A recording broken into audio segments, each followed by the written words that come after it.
How are we feeling with the food? Good? Yeah? Actually, most of this was made by someone in this room. And her name is Khadija. If you guys have an event, birthday, anything, and you need catering services, you connect with her. Everything is so delicious. Thank you. We're gonna get to our next session now. I see money, so this has to be interesting. Where there's money, we listen. Okay, I'm gonna introduce our next speaker, and his name is John Paul. And John Paul is a financial wellness expert. He's a visionary whose journey from surviving the Rwandan genocide to becoming a symbol of hope and innovation in Canada is nothing short of extraordinary. Born and raised in Rwanda, John Paul's early life was marked by hardship and adversity. As a refugee, he lived in Kenya, Tanzania, and Malawi, facing challenges that would test even the strongest of spirits. Despite being rejected 3 times through a refugee lottery program, he persevered and built a remarkable 12-year career in banking. Starting from RBC and later advancing to BMO, John Paul achieved rapid success, earning 7 promotions through hard work, dedication, and determination. One of his most groundbreaking contributions is his creation of Financial Wellness Score. Inspired by the traditional credit score, this innovation tool empowers Canadians by providing a critical first step towards financial wellness. It helps individuals set priorities and take actionable steps towards a more secure financial future.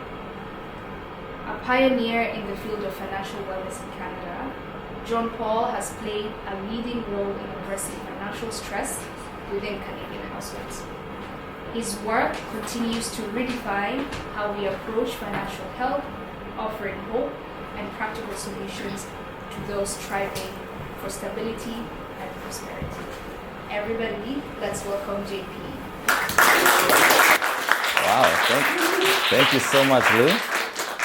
Thank you, that was very nice. I want to meet that guy. All right, thank you so much. Thank you for hanging out on a Saturday.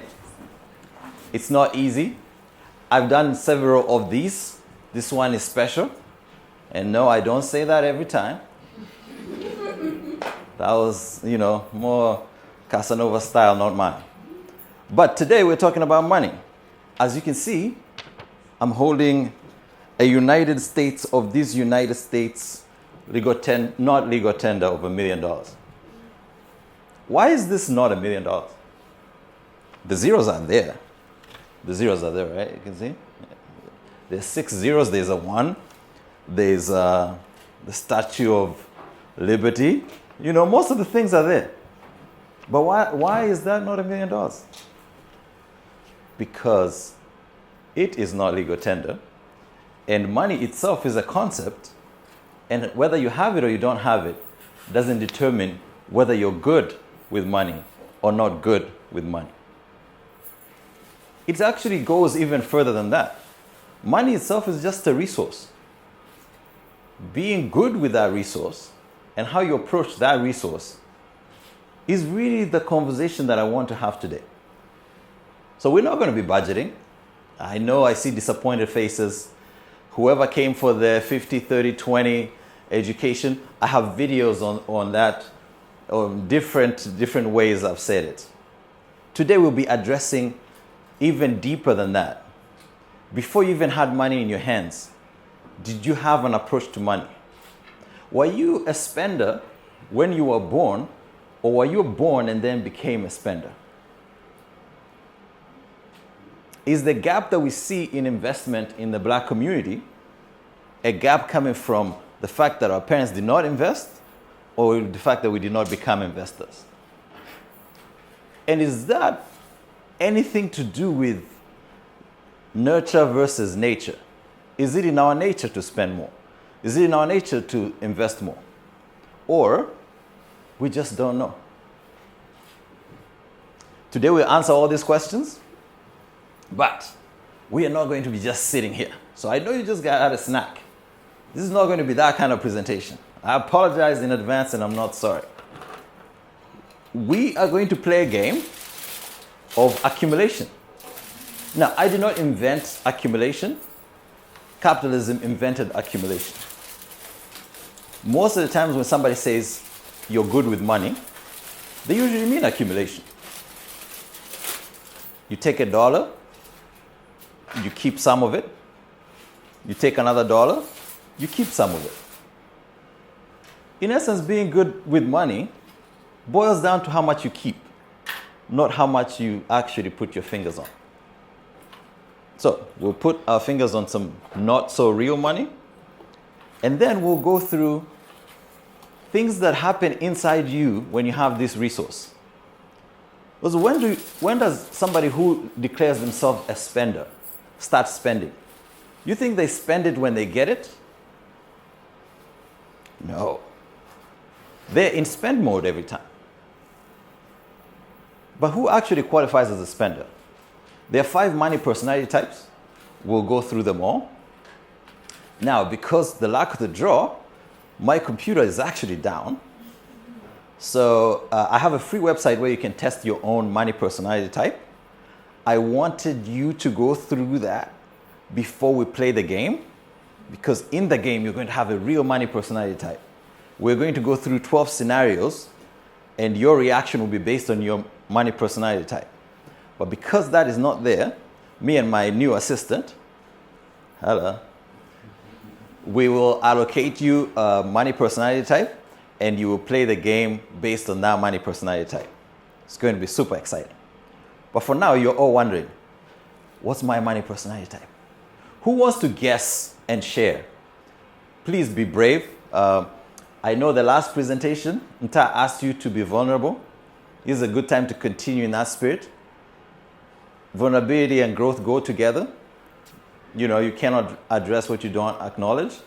So who has an idea what they might be as a personality type? You have Celestine. You took your name back, eh? Yes. What money personality type do you think you are? So it's kind of interesting because you haven't told us what the personality Yeah? I'm 100%. a spender, I like to eat, so my money is spender. Well, all right. So she thinks she's a spender. I know you don't know the rest of the personality types, but I knew the spender one was going to come on because everyone thinks they have a spending problem. Every time I talk to people about finances, most people think they have a spending issue. You're just not cutting enough out of your budget. Similar to the iceberg theory, that's not even 20% of your problems. The rest of how money can make you a little bit happier is right under that whole I have a spending problem.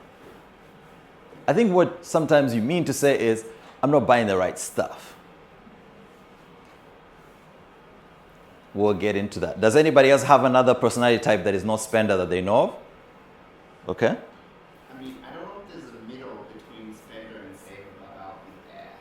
A middle between spender and saver? So you're saying there's a saver personality type? Yeah, I think a little bit before. I'll take it. There's a saver personality type for sure that we'll address just now. I'm looking at the score from So yeah, one of the things that I invented in Canada is the financial wellness score. First of its kind, and Coyote has done it. And you can take all the insecurities you feel about finance into like a priority plan in 8 minutes.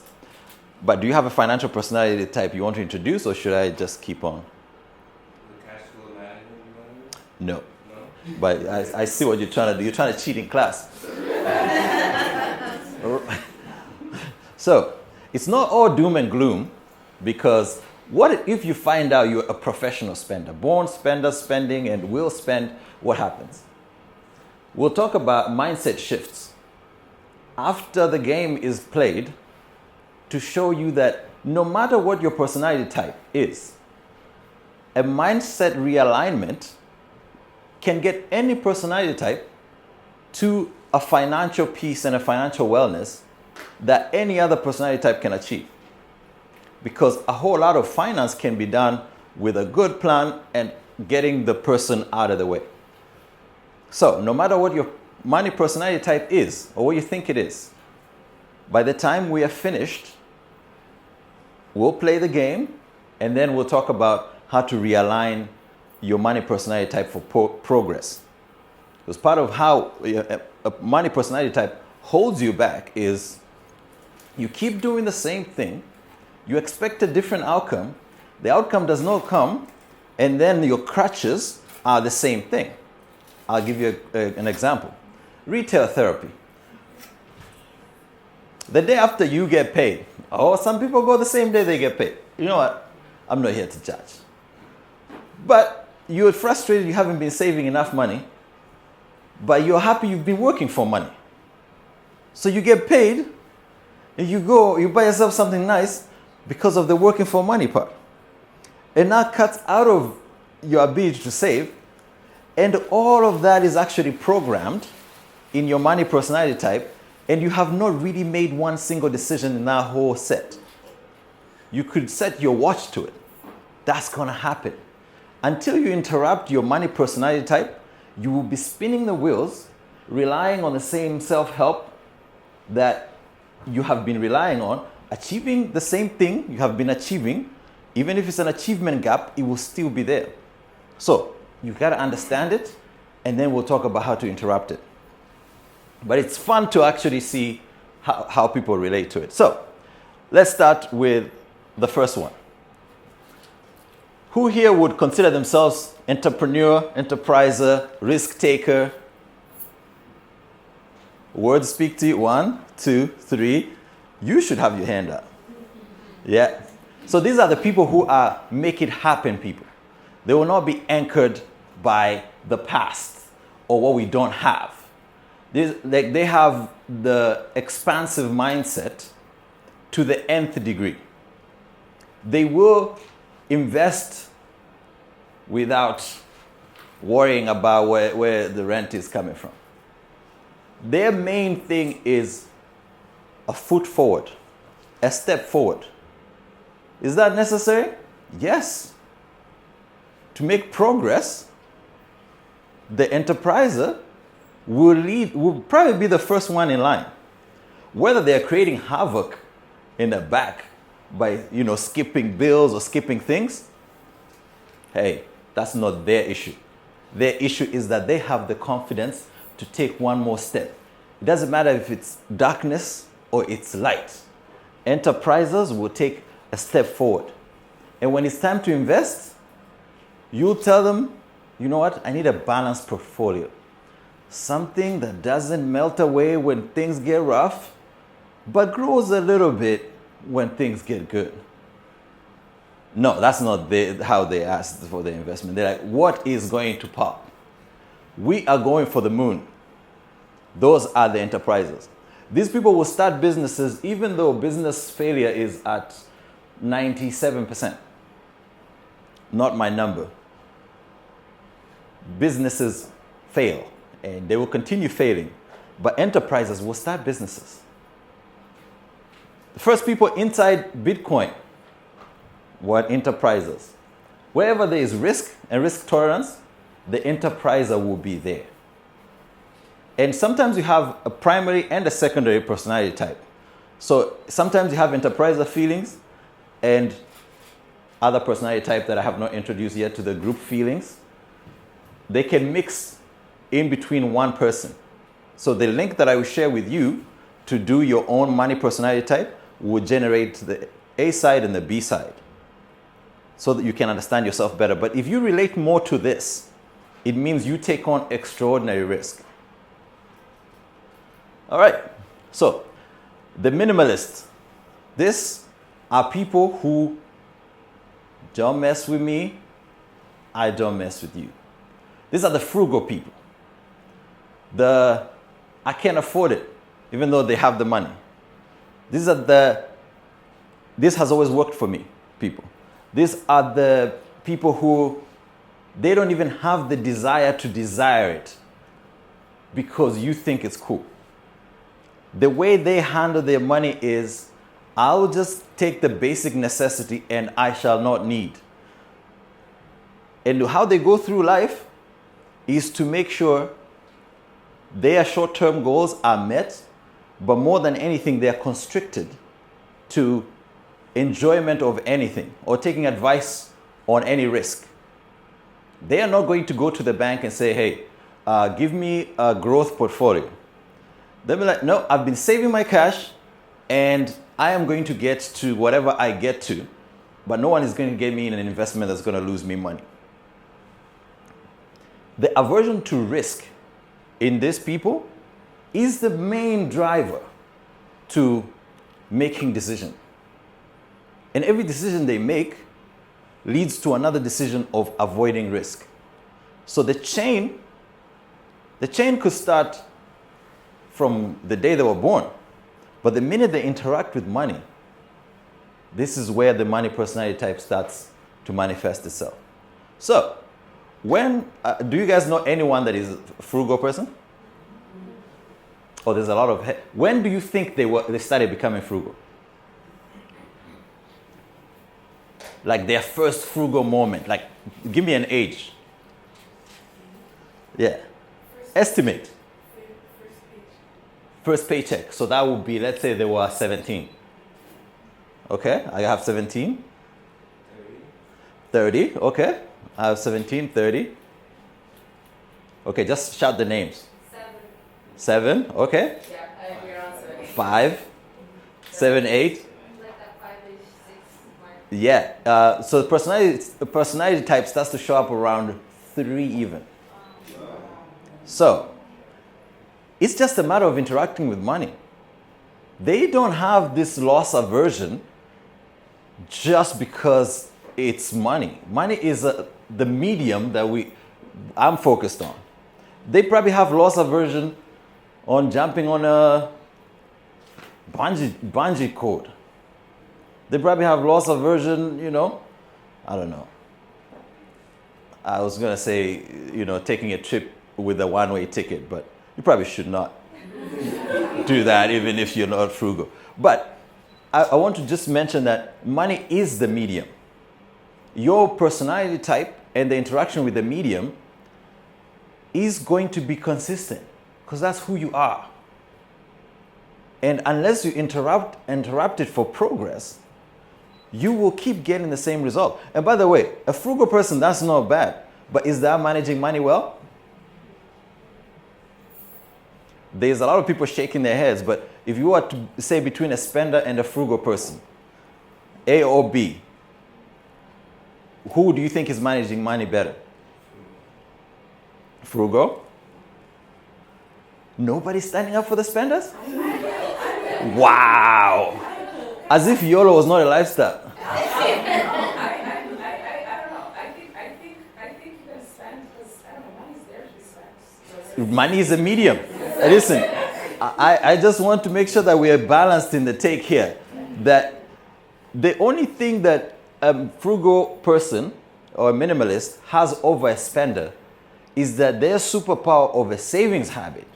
It's such a bigger advantage to work from in managing money well that when a spender wants to manage money well, they'll have to develop a savings habit. And that's the work that will be tough. But other than that, the spender gets more joy out of their money than the minimalist gets out of their money. But the minimalist gets more joy out of not spending. And there's no comparison to a spender on that because spenders will never understand not spending. And thank God for tap. Now you can just tap. This is a bloop. Yeah, another one bites the dust. So, those are minimalists. All right, socialite. This is a special kind of spender. They don't just want to spend. They want to spend in your face. They want to make sure that they get the public adulation that they spent. They want to make sure that the societal signalism of the spending is very important to them. they don't get enjoyment out of just having some money. No. They don't even want a nice car. They want a car that is nice, and then they'll put rims that are nicer than the car so that you know they had money for rims too. Okay? They will have hoop earrings and studs at the same time, just so you know they didn't have to choose.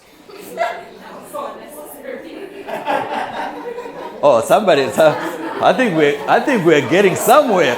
I think some connections are being made. Right.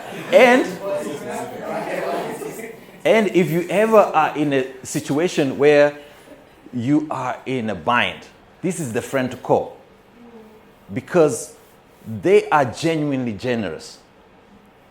That they spread the wealth, and they will take personal interest in, hey, you're suffering. They are super generous. All the causes, everything that you see in philanthropy is driven by people like this.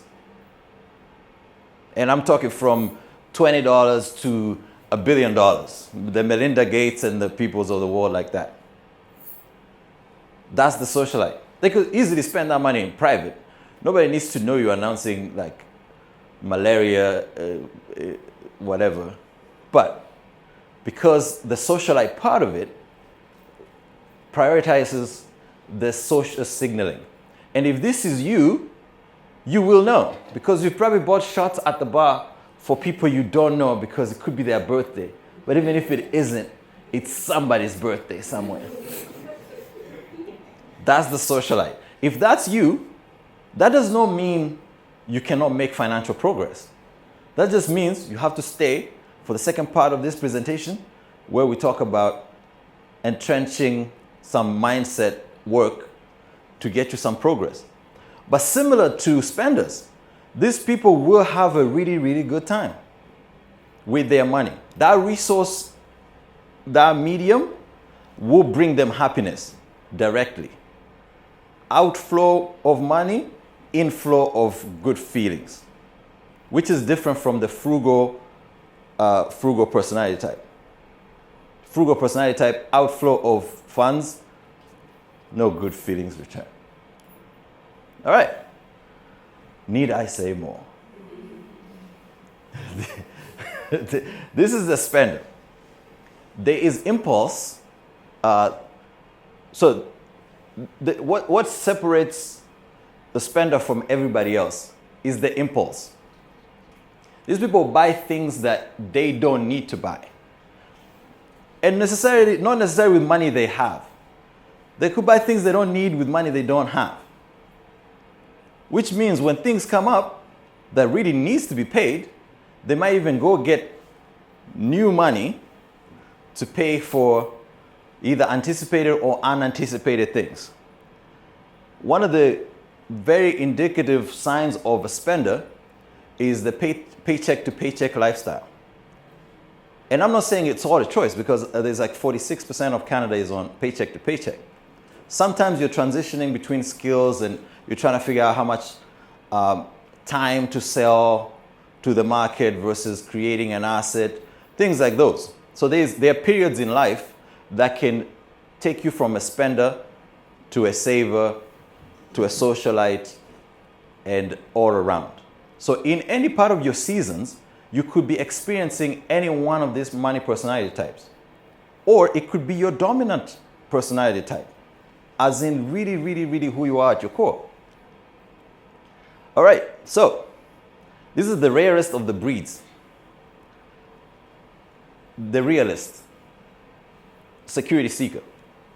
It is as boring as it sounds. They literally look at things and say, you know what, these are nice colors. That's it. They might have the same desires as the realist to walk into the bar and buy everybody shots, but they won't do it because their 401k or their RSPs need some work. They are not inoculated from the desires of both sides to save the most money they can save, or to really YOLO to the best degree they can YOLO. By the way, YOLO, literal translation is you only live once. Okay. Just the technical descriptions for people who are not in the know. So they have the same risk aversion of the minimalist or the frugal people. They have that's a real feeling, but they also have that idea that, okay, I am in this for security, but I also want that. They also want that additional high-flying lifestyle. And when you go and you do the money personality type quiz, you will notice a whole lot of you will have a whole lot of this. This is your sane mind. Now, this is very rare. And you will see in the cards that we play, I'm introducing the game now, so pay attention. In the cards that we play, there are 4 suits. Each suit stands for a money personality type. However, this one is only 6 cards. Jokers and aces. Everybody will be randomly assigned. This is going to be entertaining because there are so few of them. It's very unhuman-like to be rational. And it's even worse with money because money can buy so many things. So, who's ready to play the game and who has any questions? Yes. I have a question. Mm-hmm. So, when you're, as you're putting this together, Yeah. do you believe that these personality types are based like, intrinsically on who people are, or based on the experiences of their life they've lived? So I think it's a combination. I think it's a combination because at the fundamental level, somebody would have started showing signs of frugality at 5. It's very hard for me to see that person transition to a socialite much later. But what if they start a TikTok account and now they're an actual socialite for a job? That might make them a socialite for other survival reasons. So yes, you can transition, and I think you can also choose, depending on the season, who you want to be. But my strong belief is, at least from what I saw in the research, it starts way earlier. Some of the things that the mindset stuff that we'll talk about starts with your parents. Because one of the reasons why people have a natural savings habit is the ability to self-transcend. So the self-transcendence mindset is that today we are here to serve tomorrow. If that wasn't there in the household, so think about it this way. Today we are here to serve tomorrow. We are here to survive today. You see what I'm saying? If you were raised like we're here to survive today, you're moving forward like this. Right? You're trying to make sure no objects in the past are hitting you. If you're here to serve for tomorrow, you're literally watching where you're going. So some of that may come from the household you came from that says, hey, if we make it past the next payday, we're good. If you're from a household where you're like, okay, what's the legacy of the, Dismas household? Let's set up some estate funds. Like our name has to mean something for another generation. You cannot stop thinking about another generation. So it's harder for you to live for the moment fully. Yeah.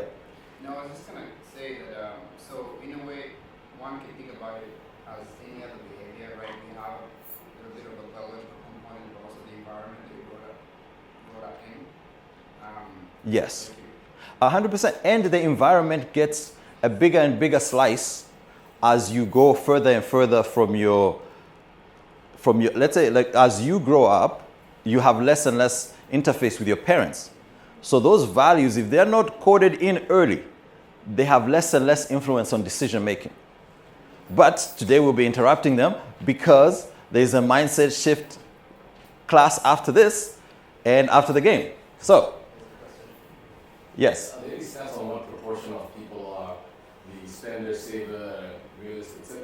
How does that split up in general across populations? So you would actually think it's a normal distribution like everything else. Like it comes in the Fibonacci setup. It actually isn't. It's like 53% of people are spenders.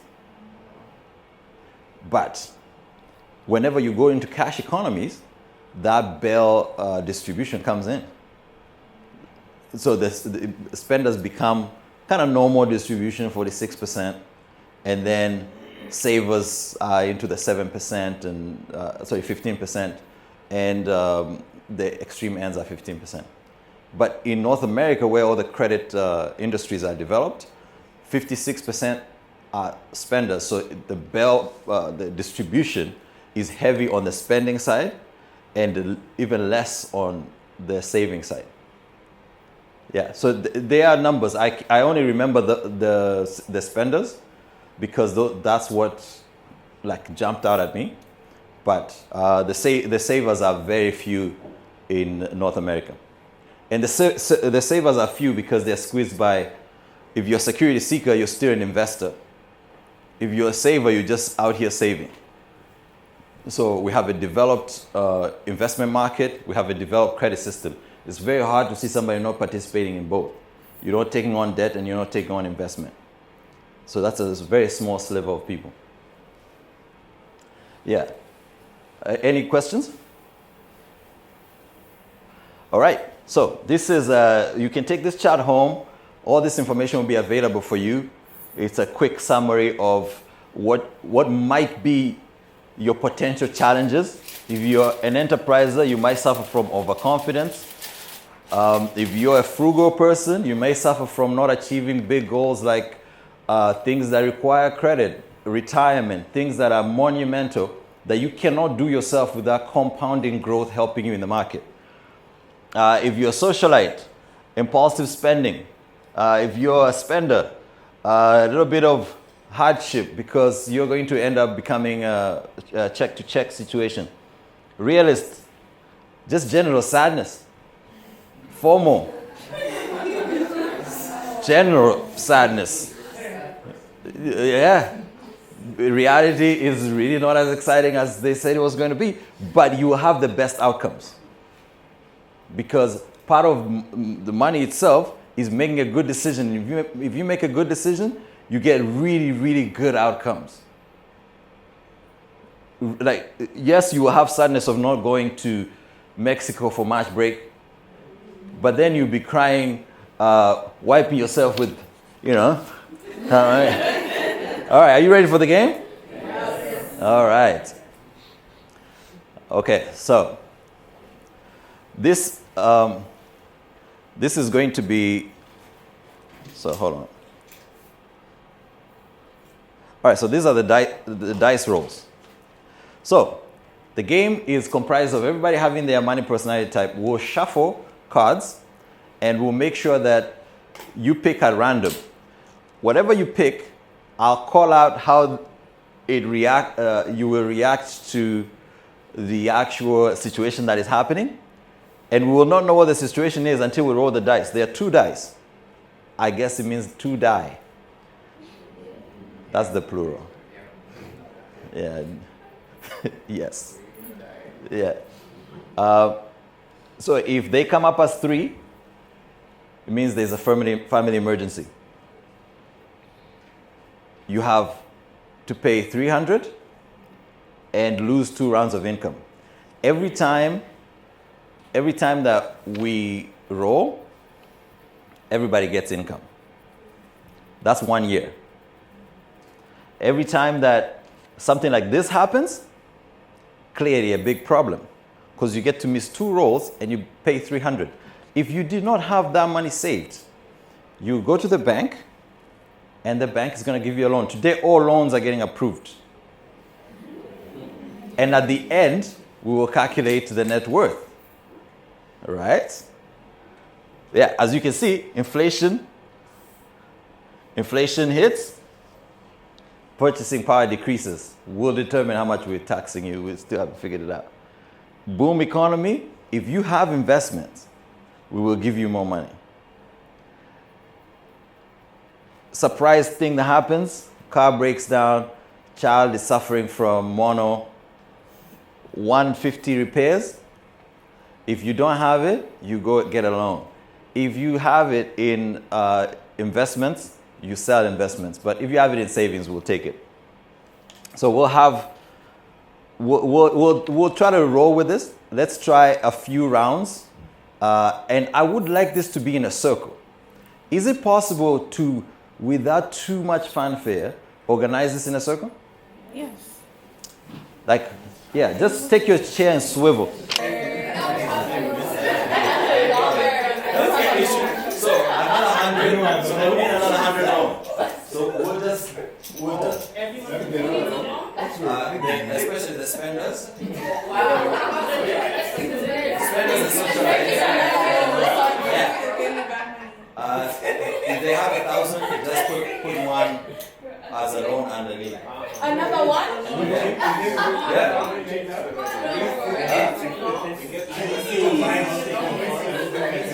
Don't get anything. Have you got 1,000? You're getting another loan. Yeah, he's just getting another loan.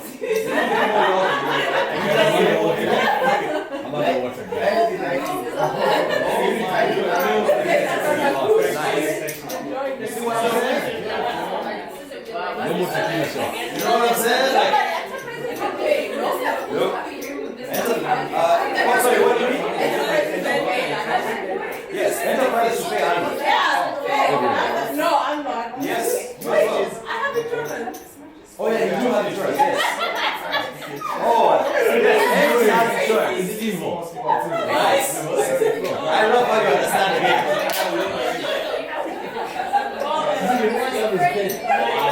Alright, so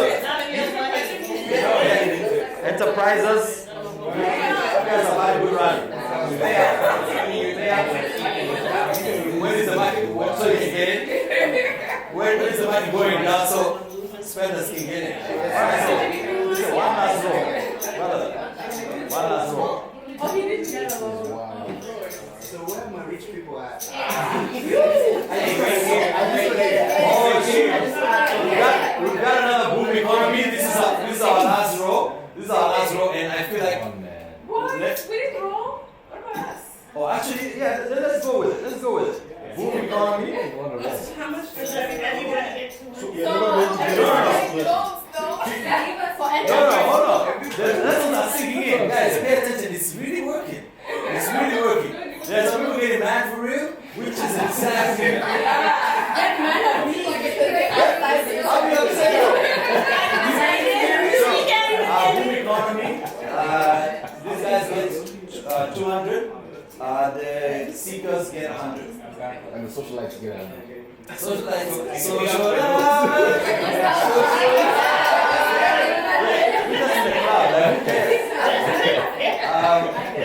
You have money. Excuse me?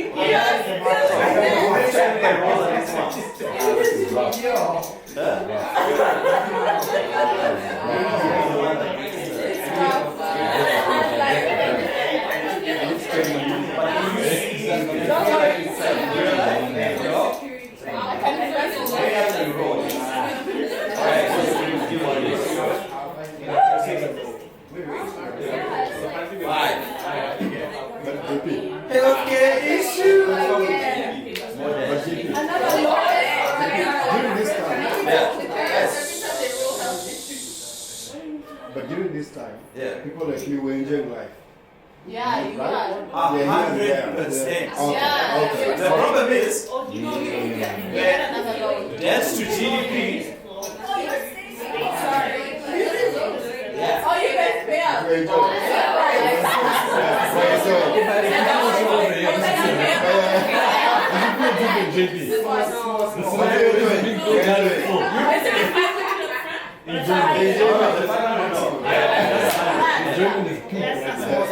You guys are having a good time. Okay.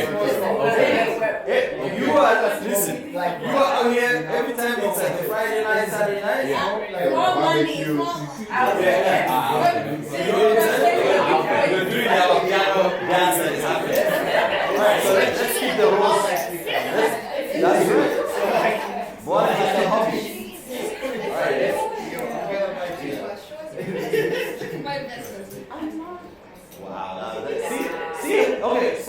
You see what money makes people do? She's out here talking to the broke people like, look at my investments. This is what we said to do over here, man.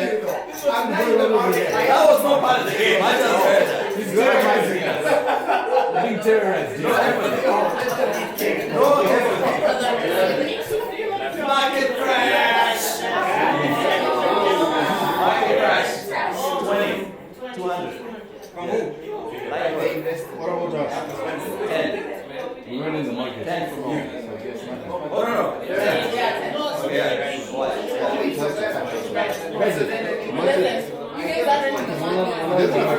No. Yeah, red. I think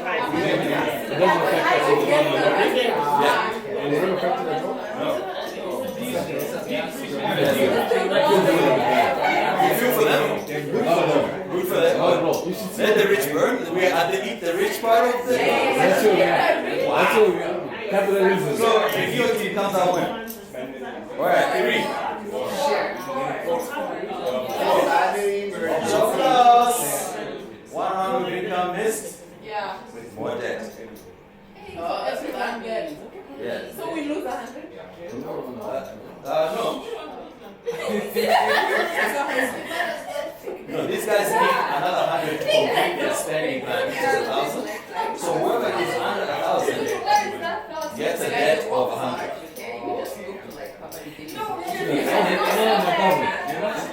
Yeah, the reason why you are 1,000 is because we gave you those 4. You help me pay. Yeah.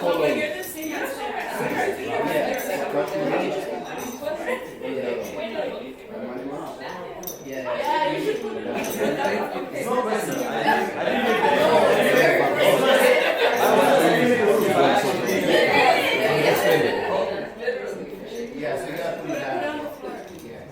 It's not about the money. It's not about the money, but it is so Alright, now we can roll. Guys, never try to break the cycle, okay? Make you more rich. I'm hungry.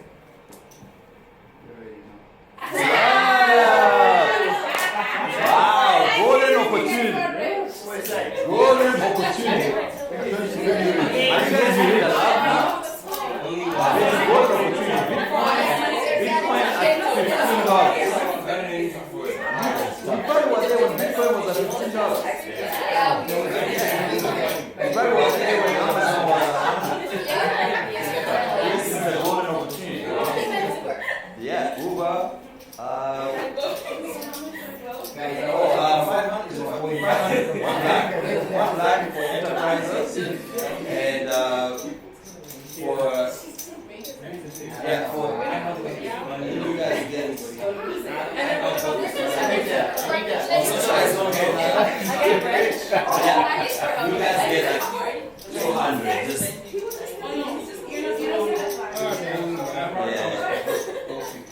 I've heard of it.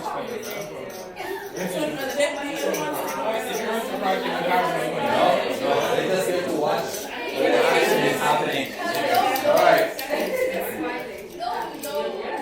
Yo, you know how to do it. I can actually just make things happen. Wow. it's 4. Shablas. Morons.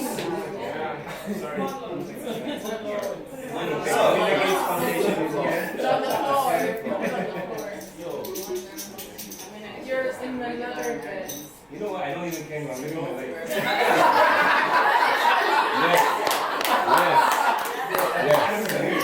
You can have the golden opportunity. What is the term? YOLO?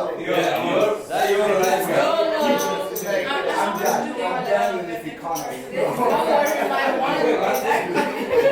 enterprise is fine. Save over 1,000. Oh no, these guys are fine. Save over 1,000.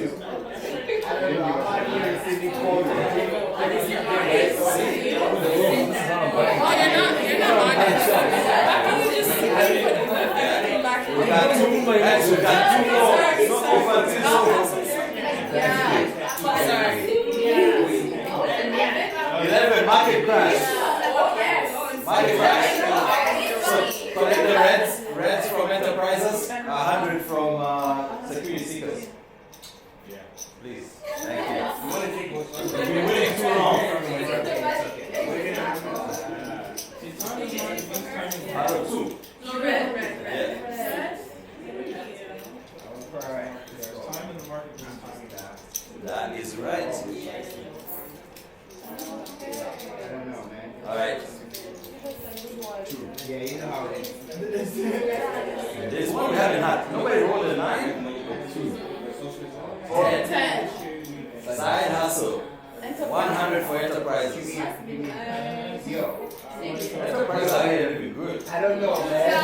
Let me tell you. Bezos is just calling me. I don't know.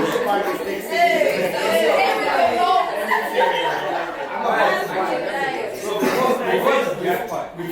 So before the last row, I just want to point out the accumulation itself is not going to be a source of happiness. But I'm happy. But you know, but you can sense the sense of sadness when you're outside of the accumulation zone. So do not let your personal money personality type keep you outside of the accumulation zone. You will not make it. If you're outside of the accumulation zone, you will not make it. Because all of you have been working hard for that 1,000 every year. We're up on 26, 27 years. Debt seems to be piling up. We didn't even hit inflation. Nobody rolled a 7. That was really when the debt was going to kick in. So this is just a low inflation environment. You've been able to accumulate debt that is half your paycheck. Because of a surprise here, a surprise there, but more than anything, because you're outside of the accumulation zone. The accumulation is purely a capitalist entity that you have to not get wrong to keep up. I'm not saying it will bring you happiness, but if you get it wrong, you will be outside feeling like, okay, somebody's doing something wrong. Is there anybody on the non-accumulative side that wants to say how it made them feel watching the other people just eat and just, you know? Yeah, does anybody, like, can anybody give us like feelings? Like, how do you feel? You can see it in their I wanted to be their friend. You want to be their friends? Alright, cool. I think the hard thing for me is I don't know if I would feel this way if Yeah. I didn't see them making money. Yeah. I feel the same way. Okay, Because it feels like this. That's a good one. wow, she can't even count the money. Right. Alright, so no, let's get the comments. Like, who else has a comment? Like, how did it make you feel like having the mind personality like you have? Outside the circle, like the side of me kept gaining and gaining and gaining. None happening. Oh, literally, almost outside. Yeah. Outside. Oh yeah. Almost It's outside. Yeah, sorry, go ahead. I'll go back to you.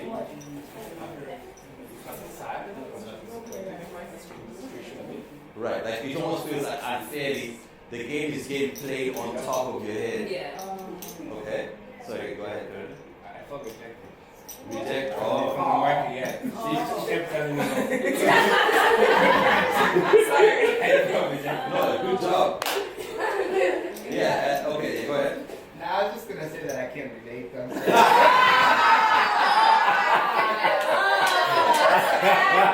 Can I ask a follow-up question? Can I ask a follow-up question? For the people who are enterprises, did you feel at some point that you can't lose?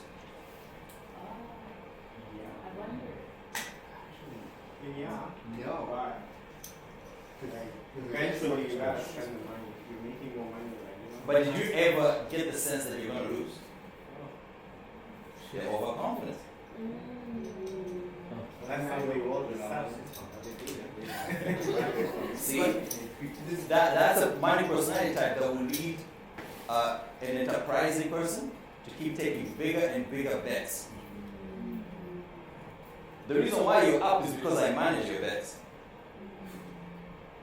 I did not allow you guys to put all your money back because we would have been rolling every time to figure out if you roll a 6 and above.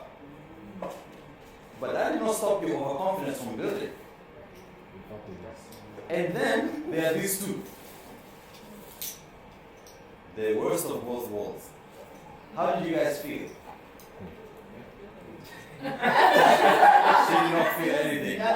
Also, we talked about that. Security seeker, it's just, I guess this is happening. How did you feel? I felt safe because like when everyone was losing insurance, and I was like, yeah, I have Yeah, the insurance piece. The insurance piece, that's nice. Even entrepreneurs don't have health. So, See? yeah, I felt safe. She felt good about what you guys didn't have. Anyway, let's roll one more time and then we'll go and find out how do we align our mindsets. How do we add mindset work to align our personality or money personalities to a winning formula. So, Tom, Is there any way that Socialite can make money in this game? 100%? Which one? No, not in this game. Okay.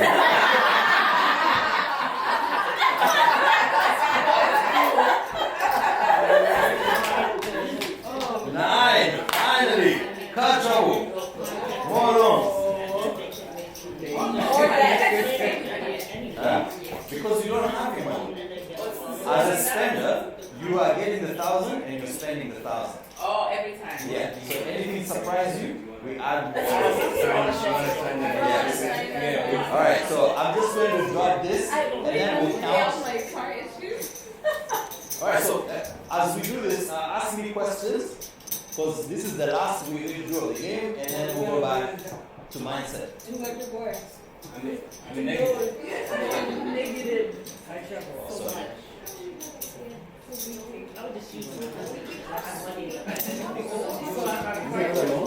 yeah. It's on the top. And then what becomes? The top broke down. So, all right. All right. So, oh yeah, yes. How much do I pay? 200. Hey! I don't want to do the exchange. We got 30. Oh, yeah. Just give me the green. You don't even know you Yeah. The numbers are not going to be. Oh, you got. Give me just a green. I'm a good person. I'm rich, but I'm a good person. All right, perfect. So that's the end of the game. Now we are going to calculate net worth. We have gone on for how many years? 2001, 2002, 2003, 2004, 5, 6, 7, 8, 9, 10, 11, 12, 13, 14, 15, 16, 17, 18, 19, 20. 2020. We have had 2 market crashes. We have had 2 market booms. We have had 2 special opportunities. We have 1 car trouble, and we have had 4 or 5 family emergencies. It's very reasonable. Yeah, we have several job losses, cycles of right sizing. Very reasonable. So, the 1,000 you can't count because you're still going to spend it. So I'm going to need 1,000 back. What you count is give me 1,000, and whatever you have remaining after 1,000, that's your net worth.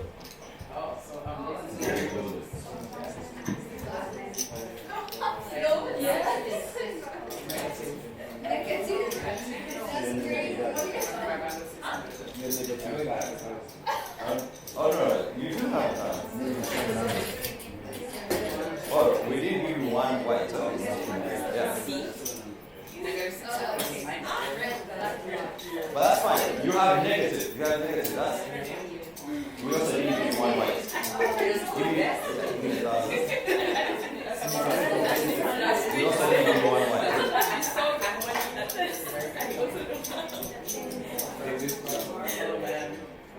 GP, I thought you said this is entertaining. I feel depressed. Why are you holding on to sad, bro?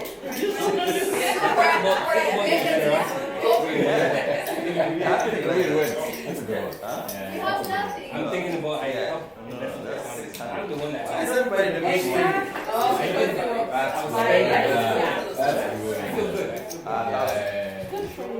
But they don't acknowledge that. We have examples.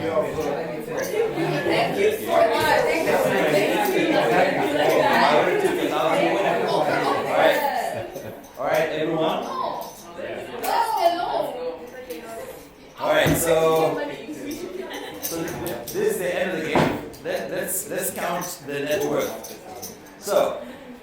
The white is 100. The 200 is the red. 300 green. 500. Lord have mercy. Money. Money is burning a hole in her pocket. Yeah. So as we rearrange things, I'll just pick up the chips. You tell me how much. What's your net worth? So we have negative 700. I'll take the chips and the card. Yeah. So negative 700. Yeah. And this is from a socialite and a spender. Socialite and spender will end up the same spot because it's really not separated from why you spend. If you're spending for people to see you, or you're spending because you can't help yourself, same thing. But most importantly, you're outside of the accumulation zone. Compounding interest is not helping you, so it doesn't even matter if you don't spend very well without the savers, you still end up in the same spot. Alright, how much is your net worth? Huh? This is when you find out how much the houses are worth in Rosedale. You're like, how much? Yes. So, alright, I mean, I see 1900, right? Tomato, potato. No, but no, he gives is it more than he should, right? I did give you There's no government in this game. So, there's no subsidy. So, your net worth? 2,000. We're both the same. So, there are three profiles. They either you got negative 700, you got 2,000 for the enterprises. How much do you have? Sorry? Oh, 1,700. 1,700 for the security seekers. So they didn't quite get to 2,000, but they definitely are not at. They're not at negative 700. Now where are the savers? Where are the savers?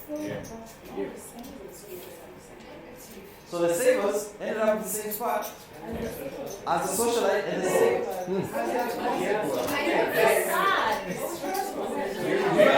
So do you guys now see that one, you could be saving and not enjoying your life?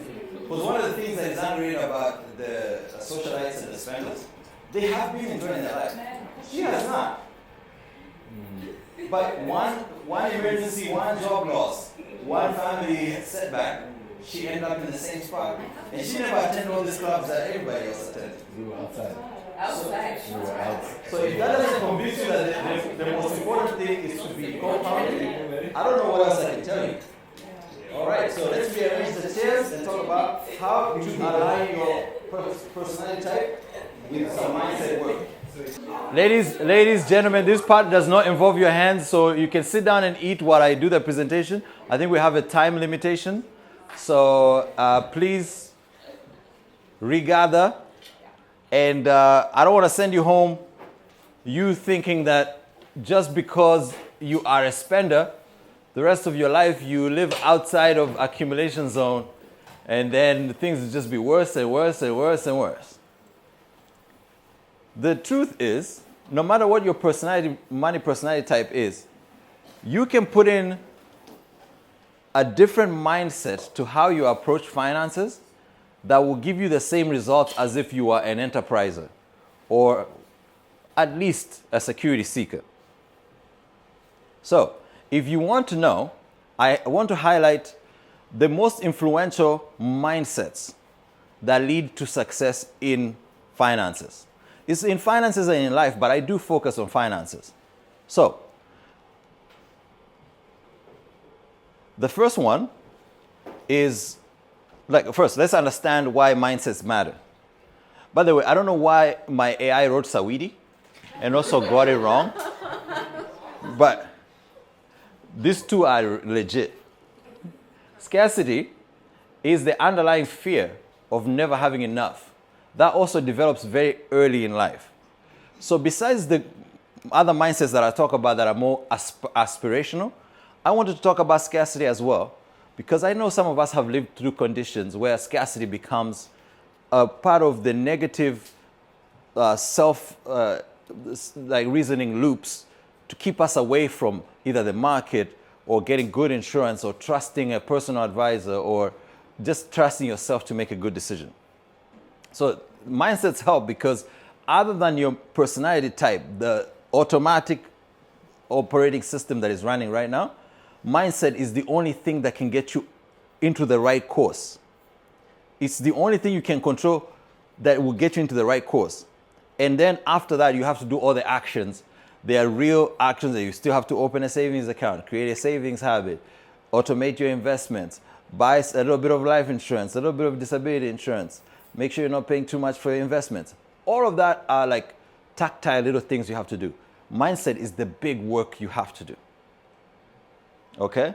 So it changes how you are moving forward. And today I want to implore you, now that we've seen how your money personality type can affect you on a day-to-day basis, take a proactive approach. Most of us do the Titanic thing where it's like, you know what? God is with me. God's always with you. Why hit the iceberg before you do something about it? So take a proactive approach. I'm going to give you the link for your personal money personality type. Take the proactive approach and say, okay, for my money personality type, what can I do in my mindset to make sure I don't fall for the easy things that come with that personality type? And then you just be making progress. So a proactive approach will improve planning because you will plan for, if you're a spender, you will separate the money that's supposed to get you good in the future from the money that you're going to spend. So even if you don't have a budget, those two wallets will never cross. All right. First thing that you need to overcome, scarcity mindset. The world is not ending. And I know some people are like, oh, I can't get into investments because you know what? The best time to invest was when Apple was at $5 or when Tesla was at 200. Oh, guess what? It's back at 200. I just had to say that. Yeah, anyway, other than that, everybody else is doing fine. Yes, so the right time to invest is now. And there's no limited amount of ideas in the market. So if there's no limited amount of ideas, the stock market is primarily what I'm talking about, or the real estate market. The whole let's wait until it crashes and then I get in, it's not going to happen. I have a whole other presentation about why the fiat will not allow the market to crash to where you think. But more than that, for you have no way to wait around, not accumulating assets, being outside of the accumulation zone, not having compound interest, because you're timing some mythical repricing of assets. First of all, if you are an expert at pricing of assets, you would have some. So you're not. So, scarcity mindset will give you those false promises that the people did, like all the real estate in Toronto is taken. It's too expensive to buy in Toronto. It's to this and to that. That's a scarcity mindset. It will give you lies that will tell you the resources are few and limited. The resources are always the resources. In economics, always find equilibrium, then miss it. Find equilibrium, then miss it. It's a pendulum, and you are in this space and time to just do what's best for you. Get into the market, don't time it. The resources are not limited. The world is not ending. It might feel like that, but no. And it also increases stress because financial stress comes in when you're like, there's not enough money for all of us. AI is going to take my job, and then I'm not going to be able to find another job. They say that about Excel. Yeah, and Excel, no matter how much you hate it, it's still here. And I know people who hate it with a passion. So what you need to do with scarcity mindset is reframe scarcity as an opportunity. You desire a good portfolio. You can build a good portfolio. There are other mindsets about whether you... Everybody say? The market just crashed.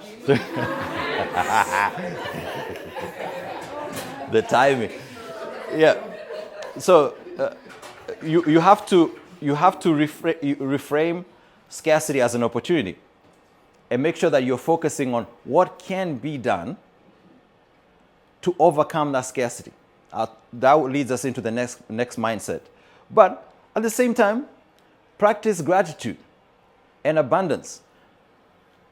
The things that right now you're overlooking to see the things that you don't have are things that other people are overlooking their own things to look at and say, I wish I had what you have. That's how gratitude is broken. Everyone wants what everybody else has. But what you have is something that you wanted at some point. So take a moment to thank yourself for going to look for that job, finding that job, waking up Monday and going to that job. Because you've done it. Now, you're here to make sure you keep some of that money. You can't keep receiving 1,000 and spending 1,000, as we have seen in the game. That dog don't hunt, like they say. And practice abundance. If you have to use what Nta gave as like affirmations, right, that there is enough money for every one of us. There is enough in the world for me and everyone who's doing good in the world. That will carry you from that negative space to a place where you're like, if I do the right thing, I'll be fine.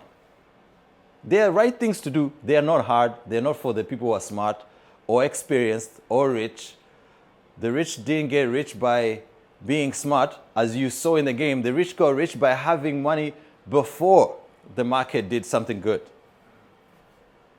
How much intelligence did it take the enterprises? Nothing. They had assets. Then assets boomed. So can you get yourself some assets? That leads us to growth mindset.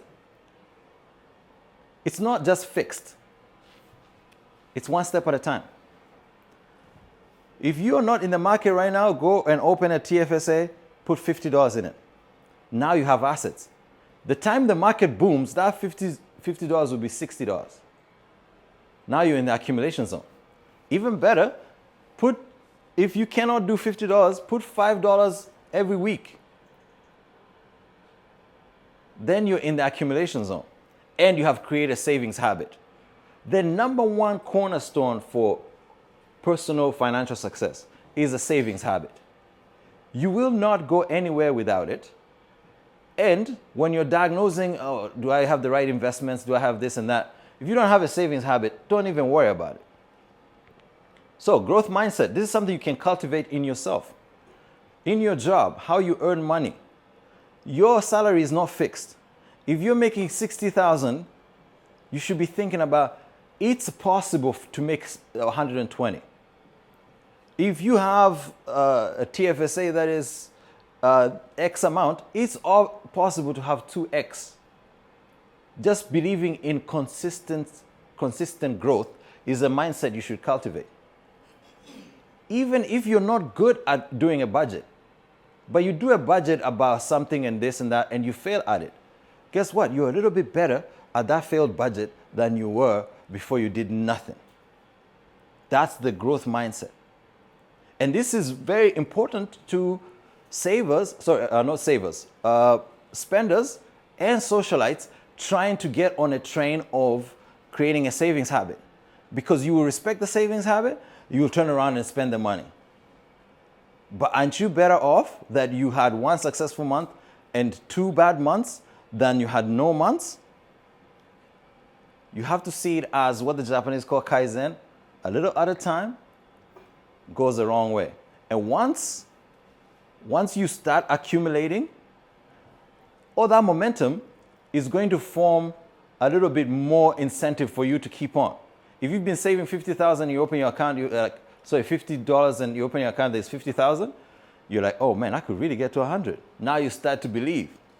But for now, you have to believe that things can get better. A little bit of action can get you a little bit further. Empathetic discipline. So, this when I got this study, this was done on actual teachers versus students. But I found this very interesting because how we talk to ourselves is usually lacking in empathy. And banging your head on the mirror is actually not going to motivate you to start a savings plan. So, take an empathetic approach, even add some humor to it. Think about it this way. If you could see yourself how your mother sees you, you're still your mother's little child. Think about that when you're doing your finances. You're still your mother's little child. So every mistake you made is pretty much expected. And when you have your money personality type making you make mistakes like that, or you're a spender, you make spending mistakes. You're a saver, you make saving mistakes. It's pretty much expected. So how about some empathy for yourself? And then go back to the growth mindset and keep on going. Self-transcendence. This is the looking past yourself. Part of what's difficult about this is humans don't really process the future very well, or the past very well. To be honest, even the present, but we're not really good at anything. But we are at the top of the food chain because we communicate really well. So if you could communicate your future to yourself, you have a higher chance of doing the right thing for that future self. So self-transcendence is coming out of your present to your future. A good vision board will do that.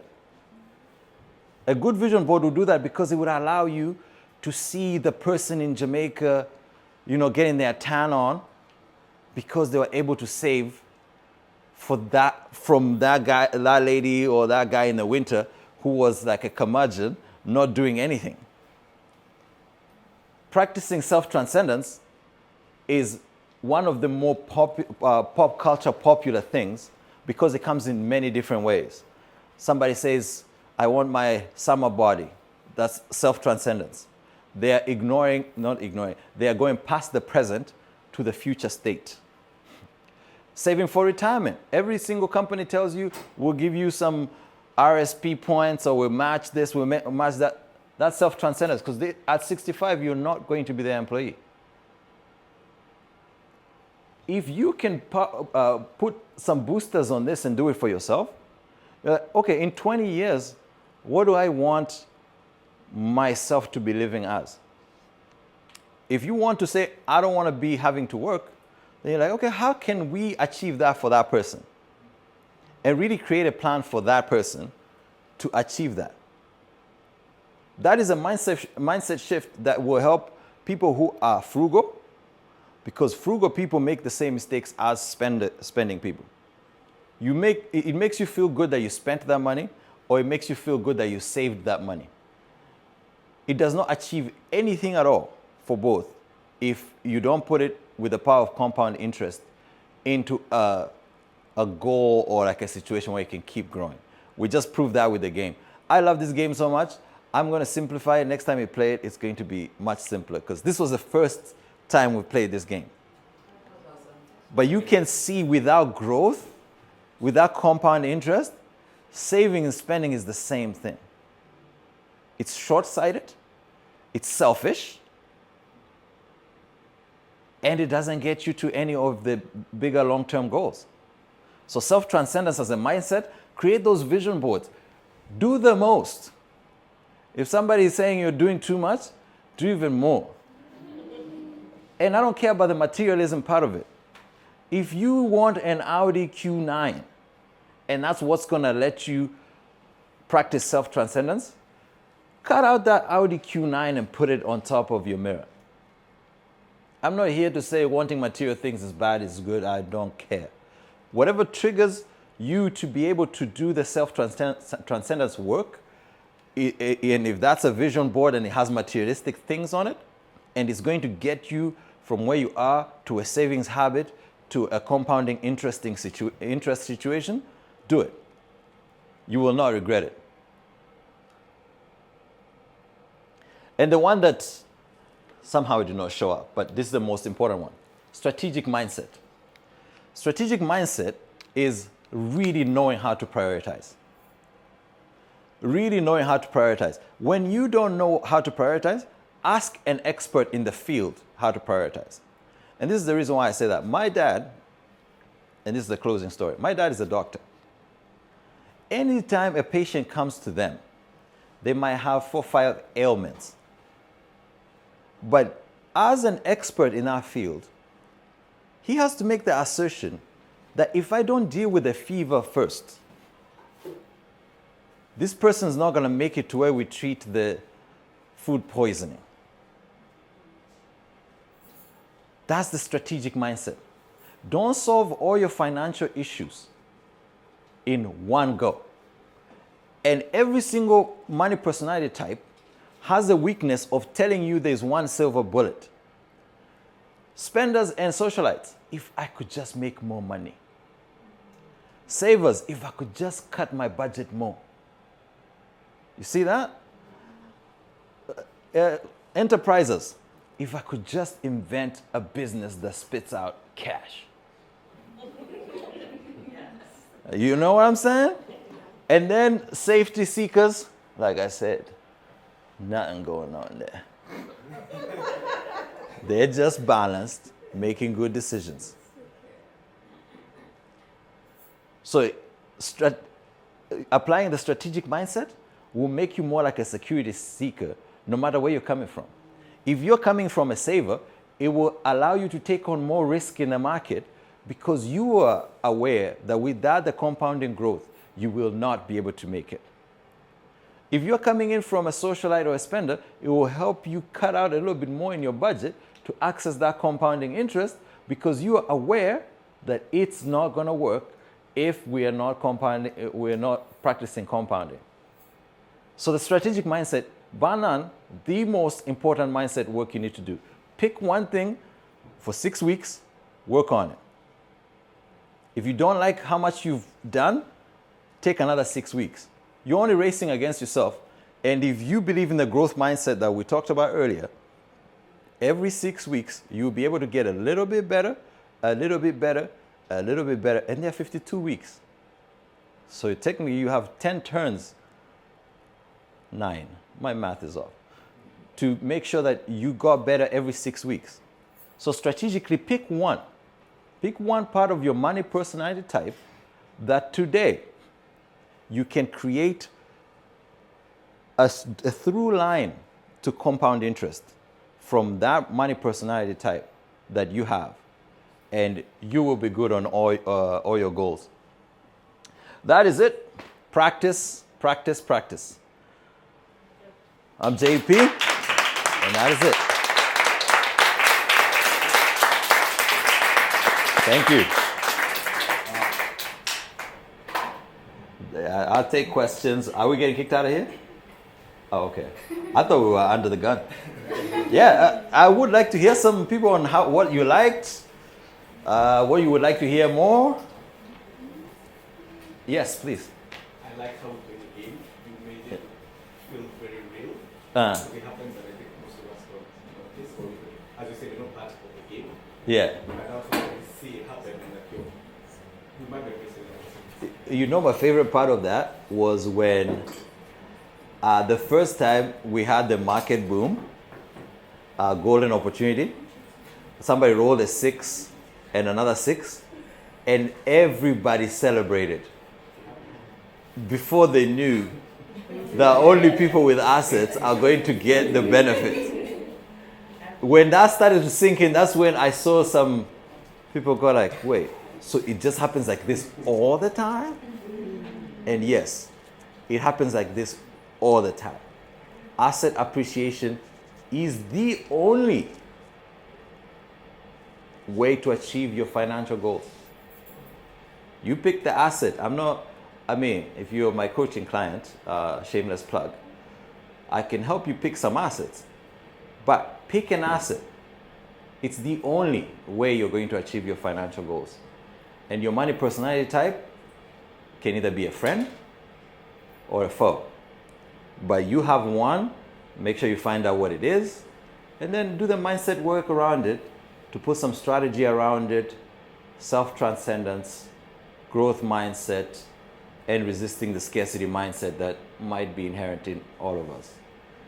You'll be all right. Yes, ma'am.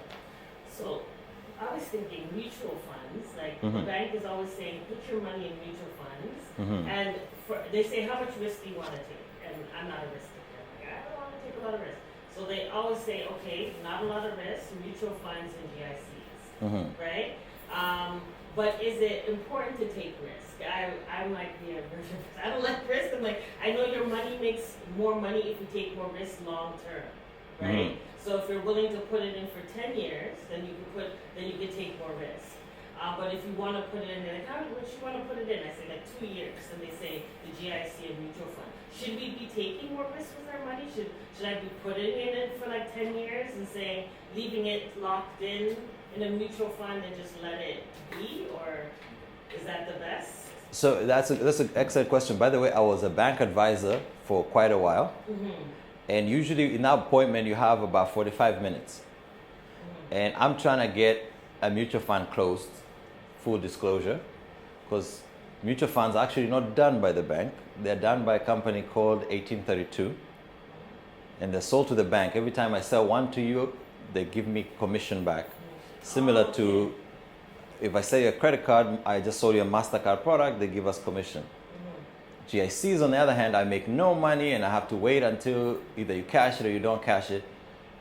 It's not desirable. So, I just wanted to give you that from a table of the advisor. Mm-hmm. The advisor has an incentive to put you in a mutual fund, Okay. even if it loses you money. Okay. We don't get paid because you made money. We get paid because we sold you the fund. Okay. Now, when you're doing your investments, resist the temptation to put all your money in one thing. Okay. Because the money should have jobs. Your long-term money should be experiencing extreme compounding. So let's say if you have 50,000 today, and you're like, I want to buy a house in 2 years. But this 10,000 of this 50 is for my retirement. Separate that 10,000. Because the risk you'll be able to take on that 10,000 will be higher. You'll be mostly equities, as opposed to the risk you'll be willing to take on that 40,000, which is your down payment, because you need it moderated. But this is not where you lose money when you go to the bank. Where you lose money is actually the management expense ratio fee that they charge you is absolutely criminal. Whenever they are investing mutual funds for you, first of all, GICs do not cover the return over inflation. So GICs are not an investment as much as an insurance product. The difference between inflation and your return, you might get a GIC right now for, let's say, 2% if you're keeping it in a year. Yeah, but the inflation is at 4%. So you're paying a 2% premium to maintain your money. That's not an investment. An investment clears inflation and does return. So if you go and you're investing, look for one number. It's called the MER. MER, management expense ratio. If it's over 0.5, you're paying too much. MER. And the most popular mutual fund in Canada, which is run by IBC, it has 1.3 billion or trillion, I forget the number. It's at 2.77. The impact of 2.7 over 40 years of investment, if you invested a potential of half of your money will be gone from that 2% fee. That is the real danger. Not the amount of risk. You could take moderate risk in investment that doesn't have high fees and still see a really good return if nobody is taking out the fee. If your fee is at a market rate, like in America, they pay like 0.2. So when I say 0.5, it means I'm still being generous. So no matter your risk level, even if you're unwilling to take risk and they give you a money market mutual fund, as long as it has a good fee and a good fee structure, you can still keep up with inflation. What you cannot survive is a 2% fee from your mutual fund, no matter how good the thing is. And those things are not good. Yeah. Already it should be a red flag when mutual fund is the answer to the question. Yes, sir. What happens if like you put money into Bitcoin Mm-hmm. and you took high risk Mm-hmm. and you didn't look at your portfolio as a short-term, long-term things and such. So now, what happens then? Now you're in like a scarcity mindset, I guess. How do you get things back? Oh, as somebody who's put money into Ethereum, which is like Bitcoin's younger cousin, you already have gone too far. You're not in an similar to what I said about GICs. GICs do not cover inflation, so they are not investments. Speculative assets do not meet the standard of investment, so you're gambling. If you buy a painting and you say this painting is going to be worth double, it's similar to buying Bitcoin. You're wrong and you're right, but that's just market determining. But if you had to bet your retirement on it, you're not investing. You're gambling, which is not the worst thing to do. 649 is like 50 million. If you happen to hit it, you're a genius. But then there's 300 million people who played who didn't hit it. They shouldn't bet their retirement on that either. If you want to get speculative assets like Bitcoin, or you want to trade, day trading, or any other trading is also gambling. 98% of traders lose money. So don't let anybody convince you you're going to trade Forex and be rich, or you're going to do this and do that. You just put the money in on a day that is predetermined, you diversify, make sure you buy the whole market, and you relax. That's investing. If you want to do all this gambling, do it with no more than 5% of your portfolio. If you really, really want to do this. And usually this is a trap that falls for enterprises. Because they look at that 98% and they say, you know what? I am 2%. That's what overconfidence looks like. Yeah. A saver would never be caught cold dead trying to trade anything. If you can get them to transfer money into the investment account, you've already achieved miraculous transcendence. A saver will want the money in mattresses if they could. Because it's not just the savings part, it's the lack of trust in the finance people. And finance people have messed up, let's be honest. Our kind has not told the truth in a long ass time. We'll just be out here for our own, and people lose trust, and then people want to save and invest less.